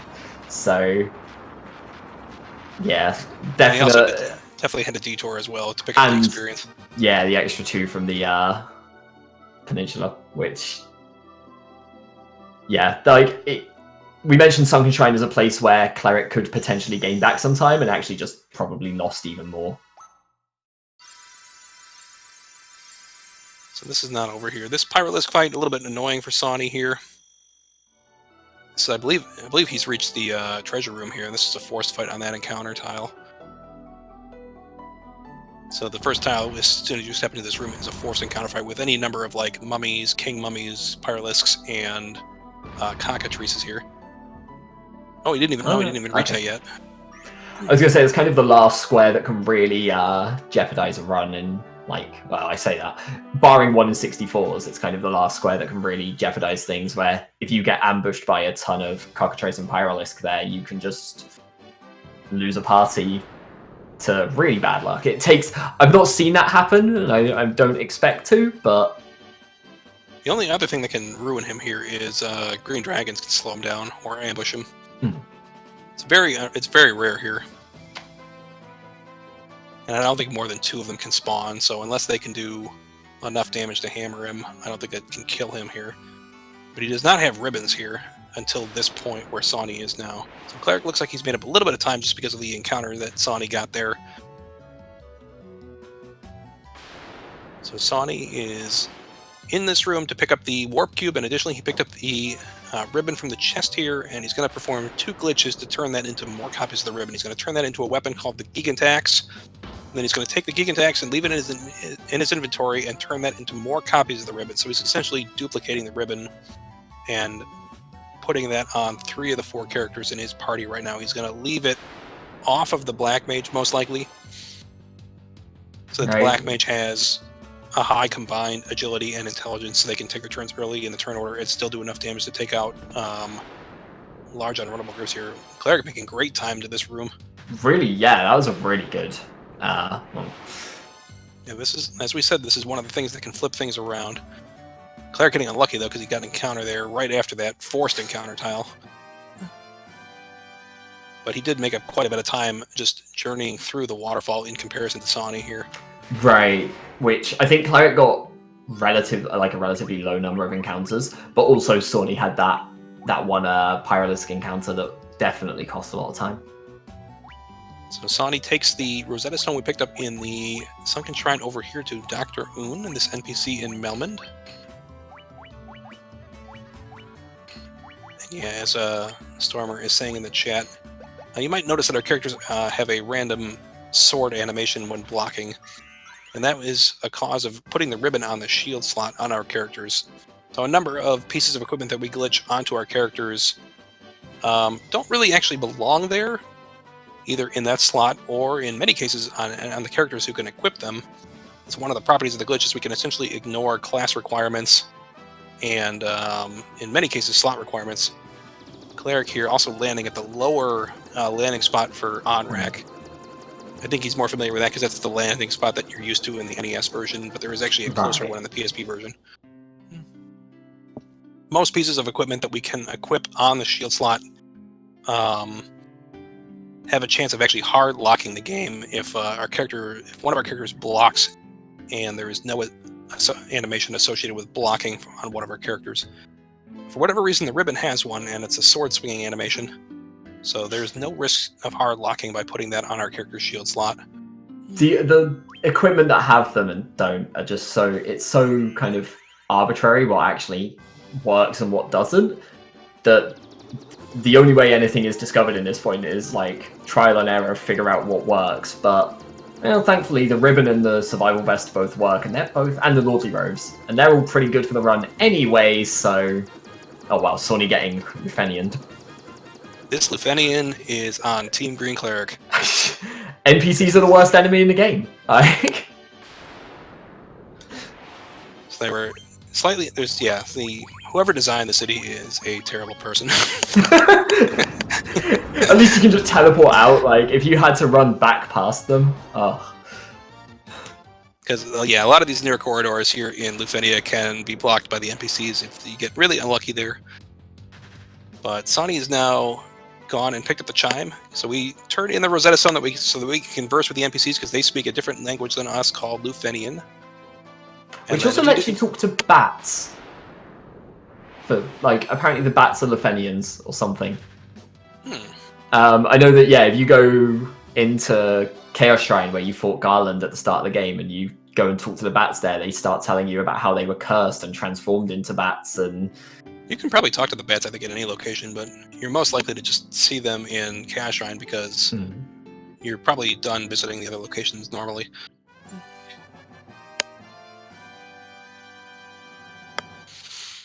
So here we see Sawney getting a group of Minotaur zombies, the same as the Cleric forced encounters with earlier. So anytime he sees those or a group of Minotaur zombie and trolls, they're an unrunnable formation that he's going to have to stop and kill. Cleric seeing an Allosaurus here, that's just a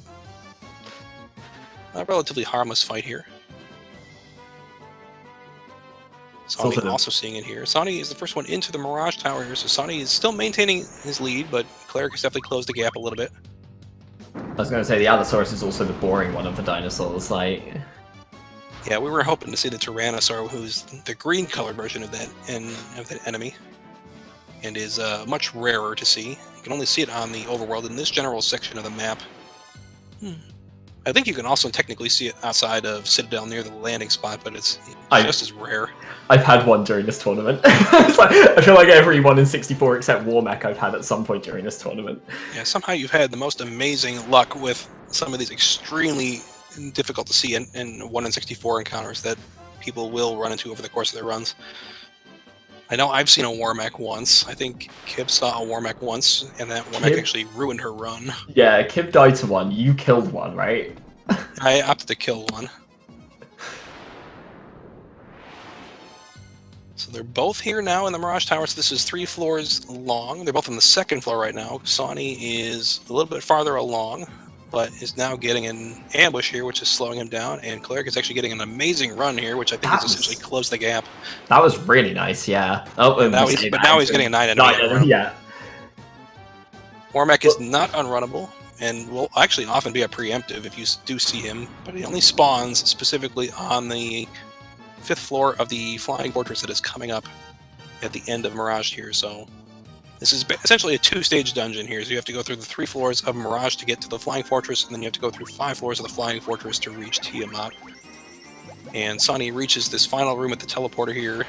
This first step in here is guarded by a blue dragon, so he's going to force to stop and kill that, because that is unrunnable.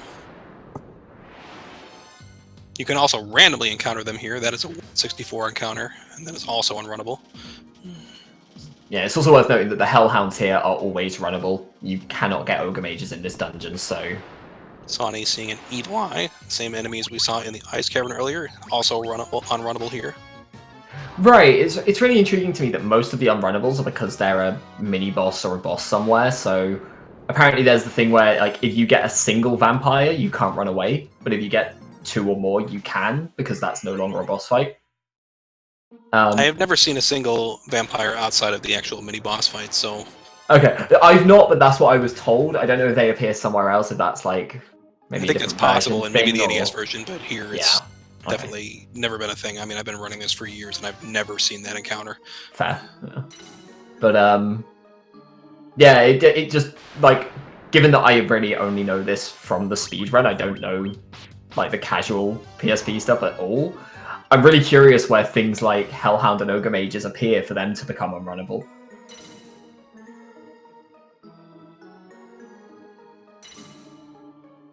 The funny thing is some things are different in the NES version, because you can see, like, Frost Giants, when you see them here, are unrunnable in this version, but they are... I know I've seen NES runs where they are runnable. So obviously some changes have been made to the encounters here. Sawney reaches Tiamat here. No Warmech on this 5th floor so far. Cleric literally just starting the 5th floor right behind him, so Cleric has essentially caught up the gap and is maybe 15-20 seconds behind him tops right now. Neither one gets a Warmech here on the way into the Tiamat fights. They have to do 2,400 damage to Tiamat to take this down. And they can still get a Warmech on the brief exit out of the Flying Fortress here. Sawney does take down Tiamat with Tiamat not really using any of her worst attacks here, or any of her time-consuming attacks. going to say one fight starting as the other one ending, so... Cleric two-shots it. That's nice, yeah. That's the advantage of the white mage's route is you have a very consistent chance to cast haste with the black mage, especially if you put 4 survival vests on the black mage. I don't think Cleric did that, but he still got lucky enough.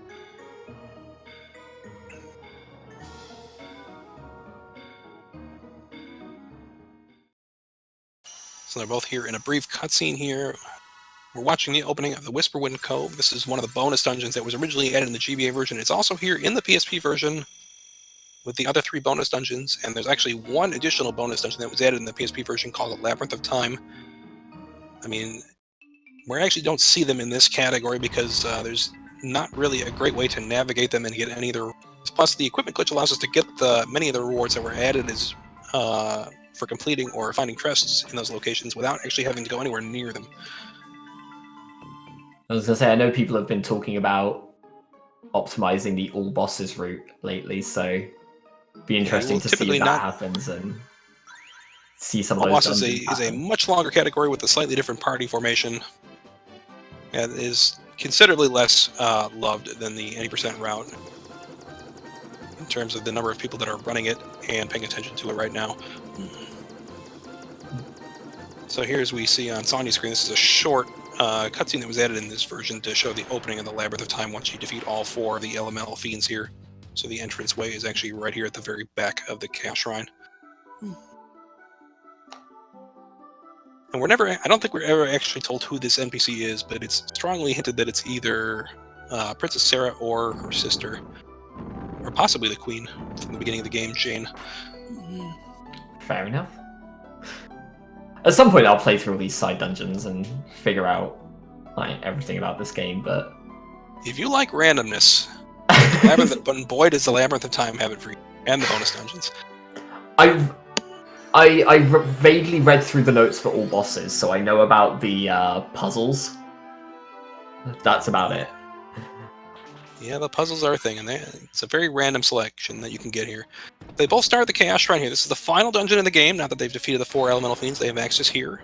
Cleric didn't save. Cleric is just going for this now, trying to make back that gap.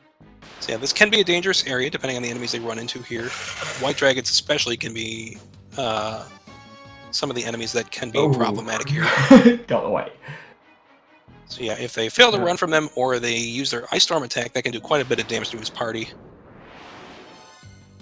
Cleric getting green dragons over here, so he can opt to use his Barbarian Swords on them, or he can use ice spells. In this case, the Black Robe will do it.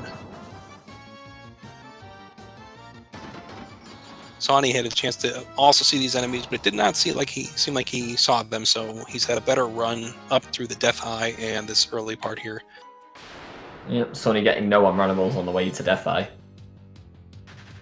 So Sawney maintains his lead and actually builds it. Oh, Cleric ducked into the wrong corridor accidentally. Ooh. Got turned around a little bit, so that's just going to add a couple extra steps and probably risks more encounters for him. But Sawney does have a significant advantage in his route from this point forward, because he does have the ability to essentially kill any enemy group with either Fyra, Thundara, or Blizzara. Whereas if Cleric sees certain enemy groups, it could be a risky damage roll if he tries to use those spells on some of them. So he may opt to use the Judgment Staff instead, which takes a few seconds longer. Right, I was going to say, I know some people have spoken about the Ice Gigas, yeah, you don't being do a enough little damage. bit of a damage roll on even on the Black Mage route, it can be a bit of a damage roll, depending on, Oh, there's another emergency exit for Sawney here. Just in time. So these purple worms have a chance to drop that as well. It's kind of a shame that we don't have any way to encounter them earlier in the run to take a chance at getting an emergency exit drop off of them. The emergency exit won't actually do anything for him here other than let him get out of the dungeon quickly, but if he does that, he's essentially forfeiting the race. Sort of getting a quick escape from the dragons. So purple worms, yeah. The notable encounters that may be different are the Ice Gigas Winterwolf. If you see them on Cleric's side, he's unlikely to be able to kill them with anything other than a Judgment Staff. If he sees Earth Elementals on the Lich's floor, he's unlikely to be able to kill those. That's a very tight damage roll. Oh no. And this is a risky thing here for Cleric, yeah. with these white dragons, because 2 of his guys are going to die. did not take the safety save. So he has to deal with this. And does it. That's fine. I'm not sure if a That should Major do it, Stab right? would have been enough to kill them. I think a Major Stab would have been enough to kill them, but he just wants to be sure. No risks at this. Right, if you know you've not got the safety save, it's like you cannot hesitate there, and still a big time loss through though. Lich. So Sawney has begun his descent to the final floors here. So each of these first 4 basement floors contains one of the elemental fiends we fought earlier in the same order we saw them earlier. So Sawney is currently on the Merilith floor here. Cleric, meanwhile, is on the Lich floor, just 1 floor back of him right now. So Sawney's holding a narrow lead at this point, but it's enough that he's probably okay. Mm-hmm.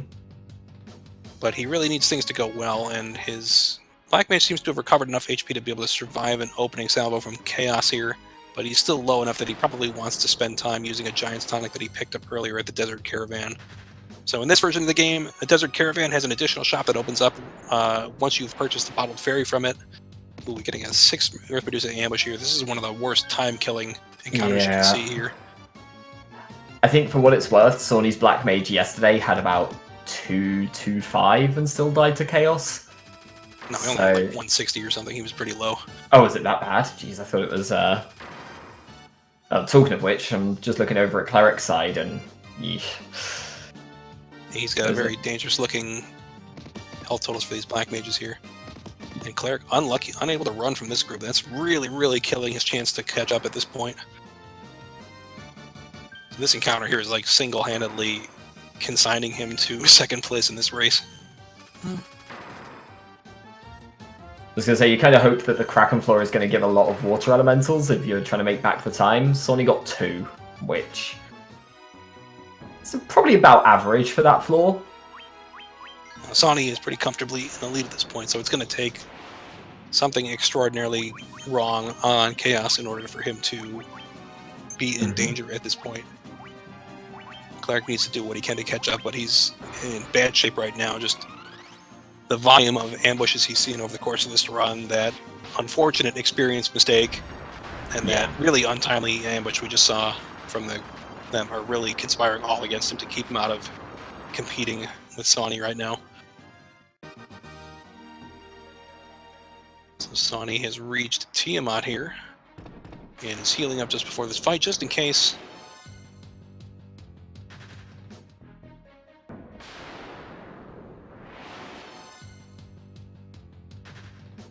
Cleric has made it to Merilith's floor here. Merilith, I believe, has the shortest of the 4 floors, although Tiamat's floor is also pretty short. Yeah, my instinct would be Tiamat's, but I can't say I've ever counted it out. Although there's always the chance of, your old pals, the Iron Golems, here. I was going to say, there are unrunnables on both of these floors, but if you encounter them here, it's pretty unfortunate. And, to be honest, even getting as many fights as they did on the Merilith floors is, that's pretty unfortunate, to be honest. So even in the best case, Sawney is probably at least 2 minutes ahead of Cleric right now, and that should be enough to cement a lead. Mm-hmm.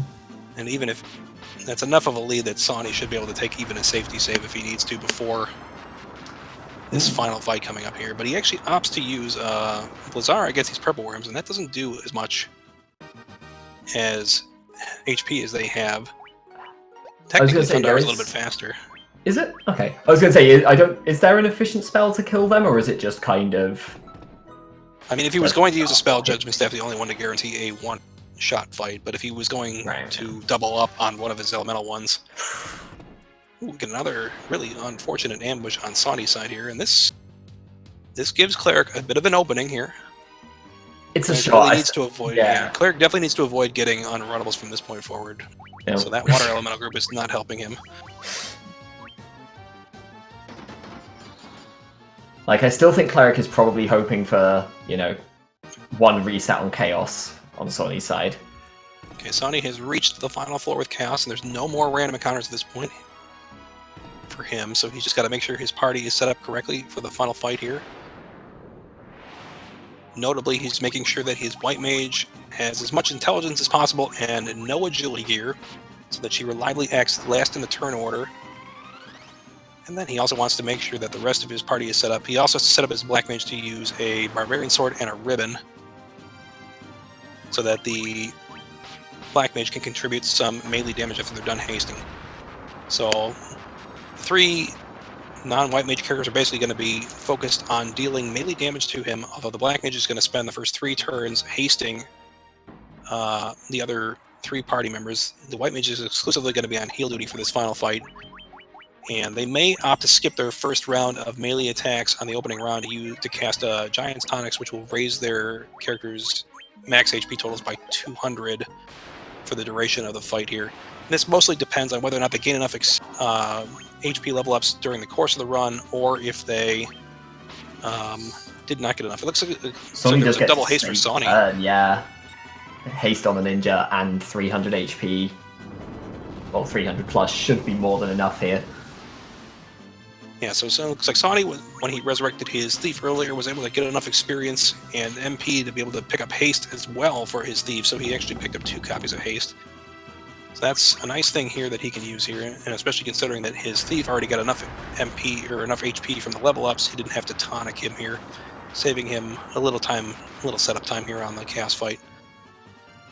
Sawney looks well set up at this point, though. Yeah, this looks like it's just about done. So the most nerve-wracking part of the cast fight is getting through the first turn, typically. He just wants to make sure that all 4 of his characters survive that turn. Alright, there's still an outside shot that, like, Sawney sees a Kiraja or something, but... Well, he hasn't seen it, and this is already the 3rd turn, so at this point, he's unlikely to see it at this point unless Chaos races immediately to it.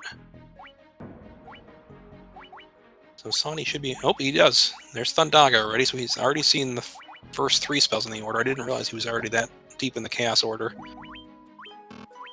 So the next magic spell, so Chaos can cast 1 of 3 things. He can cast one of his special spells, like Blaze Tsunami, Cyclone. He can cast a magic spell in a set order. The next one in the order is Kiraja. He does not want to see that right now, because that would heal half of Chaos's HP, his max HP at this point, and that would set Sawney back like a good minute and a half while he has to redo that damage.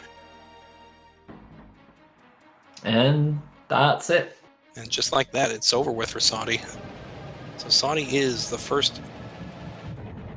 winner of this race, and that makes it 1-1 in this best of 5 series here.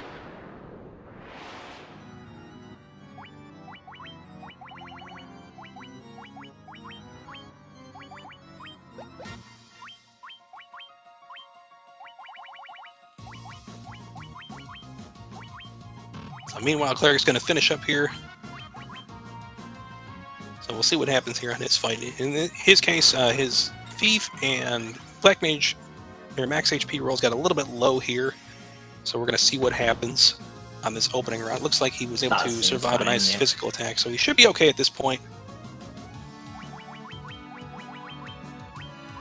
That's going to bring this back to, 1-1. So both races have been really back and forth, really close as well. So it's shaping up to be a good series moving on. Oh. And we'll welcome in our winner, Sawney. Thanks. Congratulations. Congrats, yeah. Thank you. Back-to-back EEs. 136. What you gonna do? That was kind of absurd. Really absurd. I mean, if we're being honest, you had a 3rd one from those purple worms. Yeah, but that's a drop. That one doesn't count since it's not puzzle related.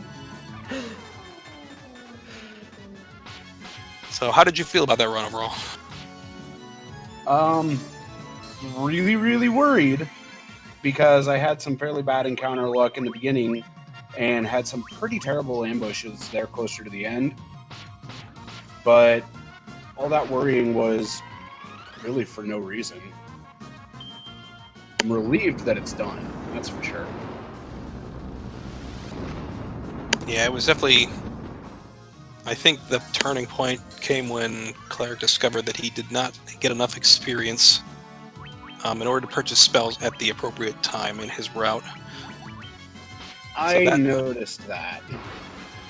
I think he noticed. I thought he would notice that because he was very he kept checking his inventory and stuff, but it seemed like he ultimately got there and either forgot that he didn't have enough, or he just was a little surprised by it. But I thought he was tracking it a little bit more carefully than we noticed on the stream.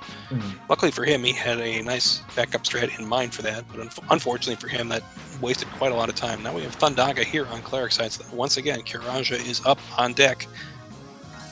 We'll have to see what happens here. Shoutouts to Pop Grind, though. It's not something you see very often in this. Both of these guys. So Cleric finishes, and both guys dodge the Kiraja. Lucky for them. Yeah, as soon as I saw Chaos just start throwing spells, I went, no, no, no, you're not doing to me what you did to Double. Not let it happen.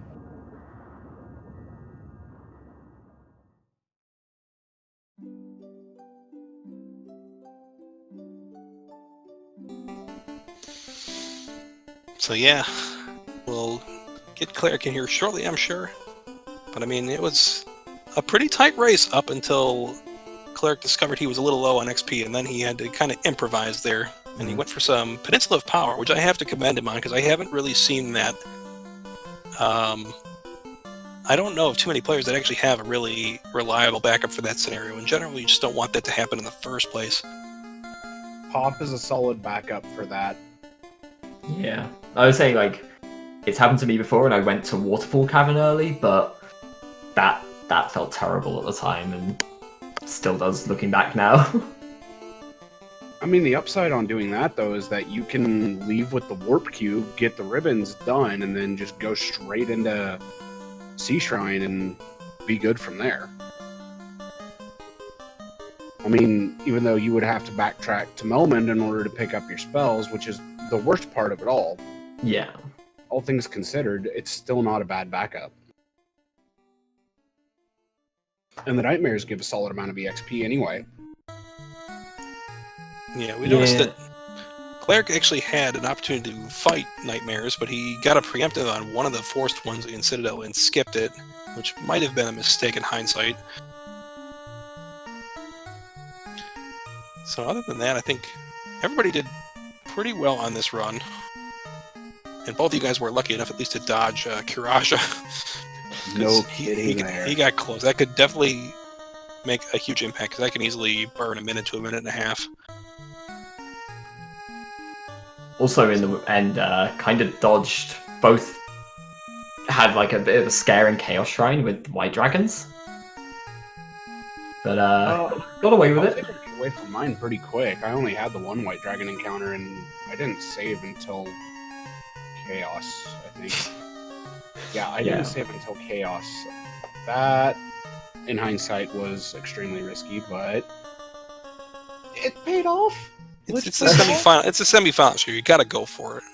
We're not here to like play super conservative at this point. Very true. I mean, I almost didn't save at Witch, which would have been really risky. Which one that is? Oh, yeah, that would have been. I was gonna say you can't do 2 puzzles in 2 days and then play safe. Like that's not.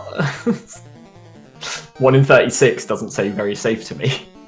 No, and if we have our next match very soon, and I happen to get another emergency exit, then that'll be a 1 in 216.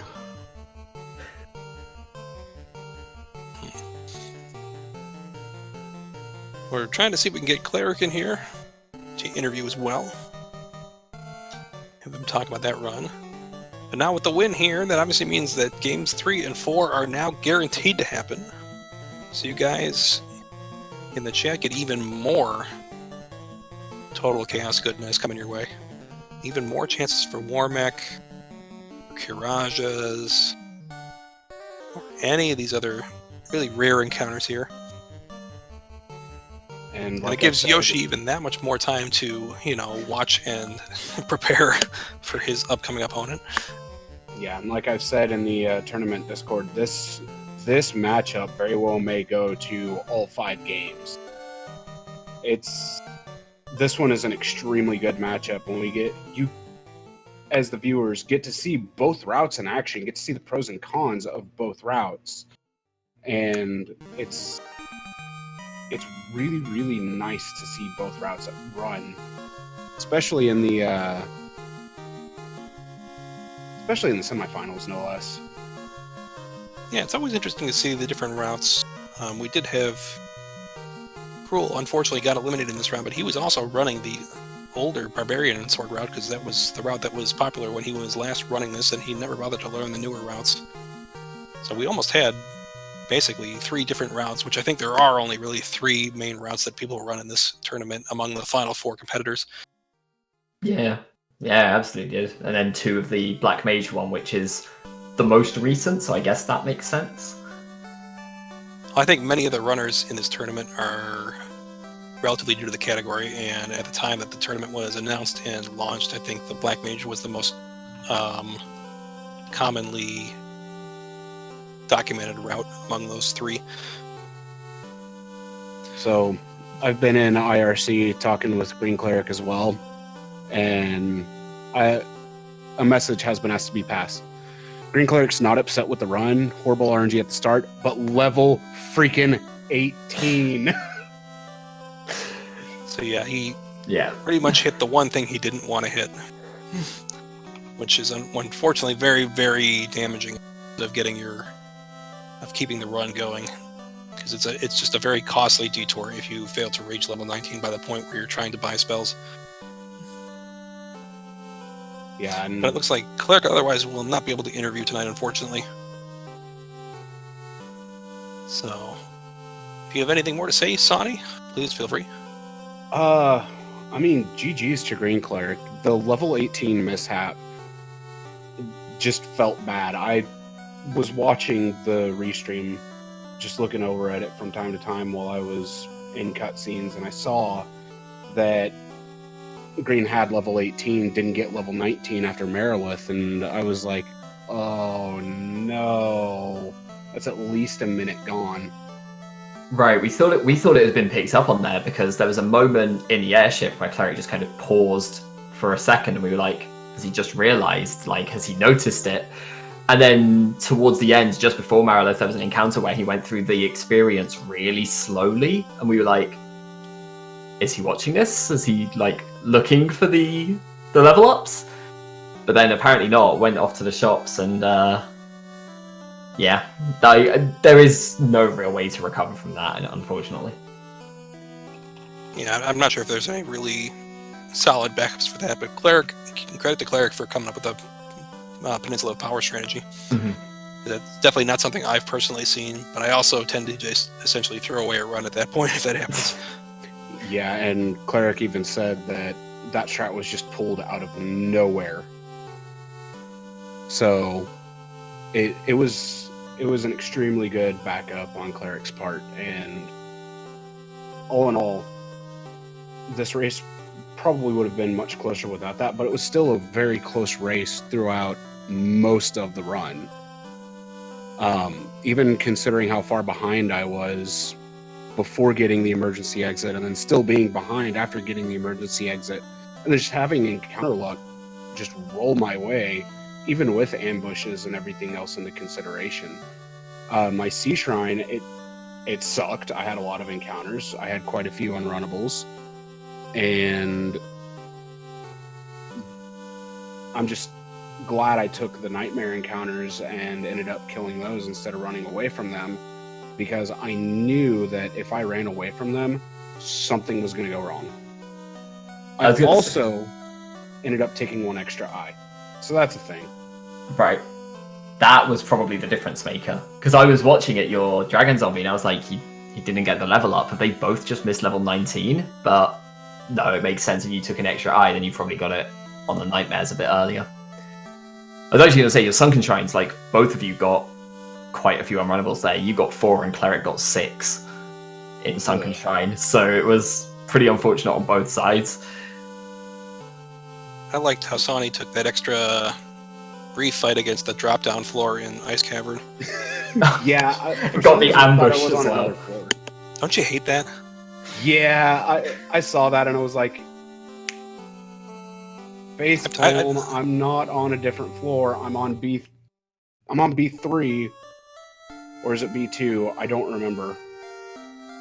And I was just like, I've done that at least twice against like Merilith 2 in Cash Shrine, and both times I've just been so bummed with myself for doing that. I've done it against Lich 2, and that's the only other one I've done that with. Yeah, that's not a good one either. So I think we're going to say goodbye for this one and look forward to games 3 and 4 whenever they are scheduled. We don't currently have them on the schedule right now, but I hope you guys will stay tuned as we will try to get them scheduled as quickly as possible and try to wrap this tournament up because we're getting close to the end here. So if you guys have anything else to say, this would be a great time to say it before we head off. GreenCleric and I are going to be talking about scheduling games 3 and 4 here in the very near future. Forsyth, Yoshi, thank you both for the comms. Speed Gaming, thank you for hosting all of this. It has been a blast so far, and I look forward to the next few races and maybe even being able to face off against Yoshi, because newcomer versus newcomer it's the dream right now. And I don't know at this point we're totally assured of a first-time winner here in this tournament now at this point. Yeah, and it's going to be a thing. Definitely stay tuned. Yeah, GG's to both of you, and I'll be waiting in the finals, I guess. Congrats again. Thank you. I'll just be waiting here on the sidelines. And I'll be ready to commentate. Alrighty, guys. So thanks everybody for watching tonight. Thanks again to the Racers and to Speed Gaming for hosting us. And we're going to say goodbye, and hope you guys will stay tuned for games 3 and 4 coming up soon. But otherwise, have a good evening, and we'll see you next time.